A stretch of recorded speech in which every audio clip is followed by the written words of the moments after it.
When you listen to Leonard Bernstein's music, the need to move becomes irresistible. Ha! This is our music, our heritage, our culture.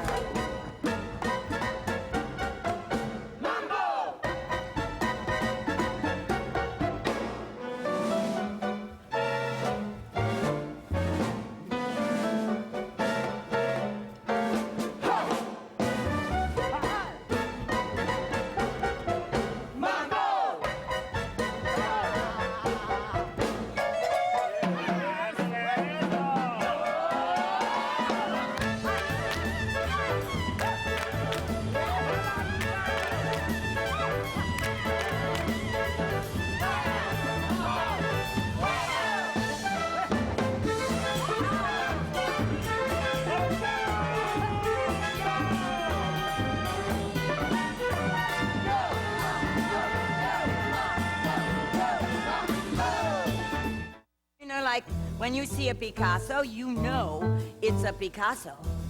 Well, when I hear this, I remember working with Jack Cole. And when a young dancer says, "Who's Jack Cole?" I wince. Jack Cole created a form of jazz dancing no one had ever seen before. He was an encyclopedia of world dance. He was Martha Graham. He was Isadore Duncan. He knew East Indian dancing and African dancing. He put it all in one big pot and stirred. Remember the movie Gilda? Well, Jack Stage put the blame on Mame and defined Rita Hayworth while he was at it.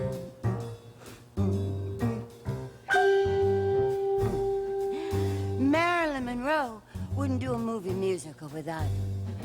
He made women more female than anyone else. He was scary. Scarier than Jerry Robbins, and that's saying a lot.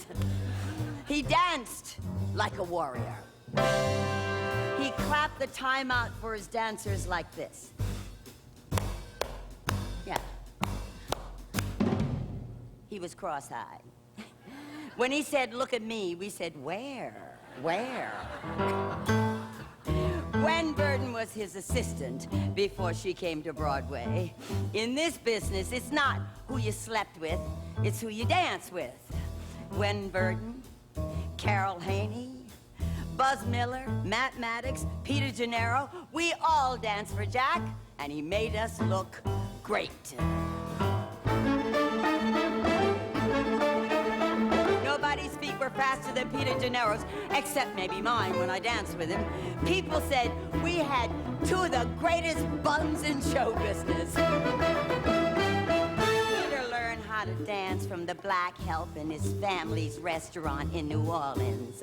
His favorite expression was, "You got the gig if you can jig." "Man, that girl can jig," was his highest compliment. Peter didn't use counts. Counts are sacred to most dancers. You know, like a chorus line, 5, 6, 7, 8. Well, Peter didn't do that. Neither did I. When I do a show, I like to do this.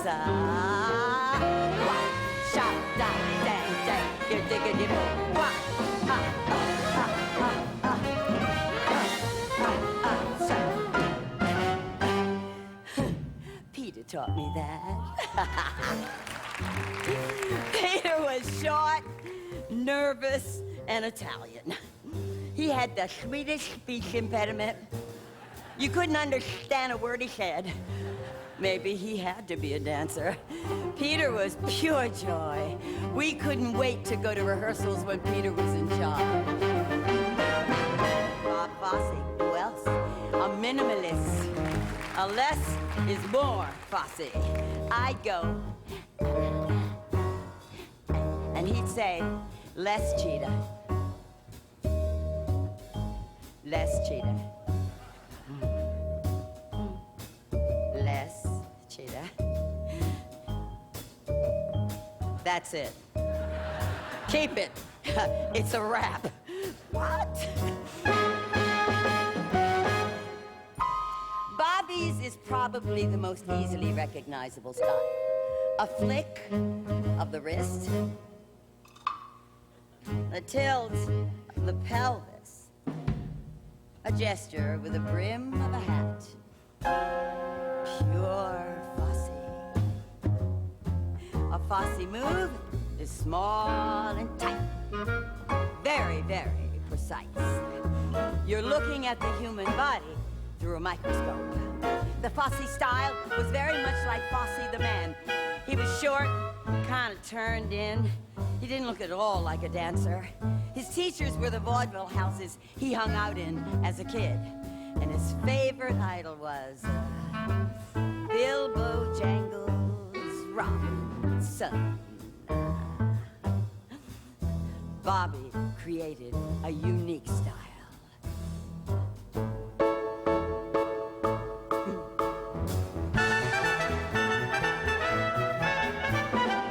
Jerome Robbins could do anything. His vocabulary was infinite. Classical ballet was his home base, and he always went back there. But he could take you from a shtetl to a rumble to a striptease, oh, and all in his own style. Jerry put feeling into dance. He mixed jazz and ballet and created drama. His work was never just about steps. No, it was always about something. Even if there was no plot. The dance was about something. The mambo became an erotic pas de deux. The cha-cha, a come delight.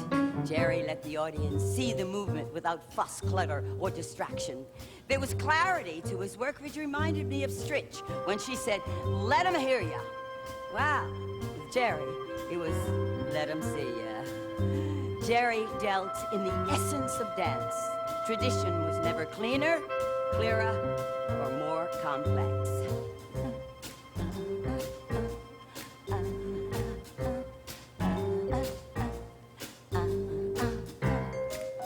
Pow! Pow!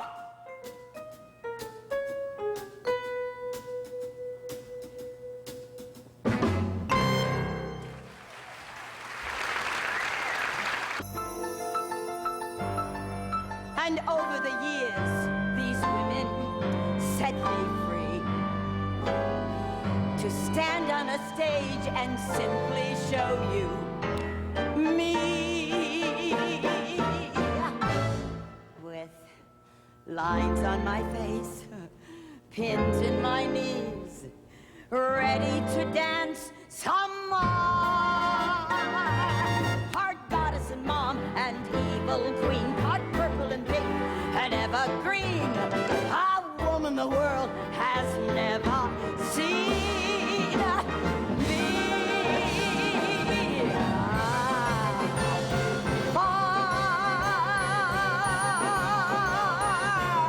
Miss Rivera, you're on! Good.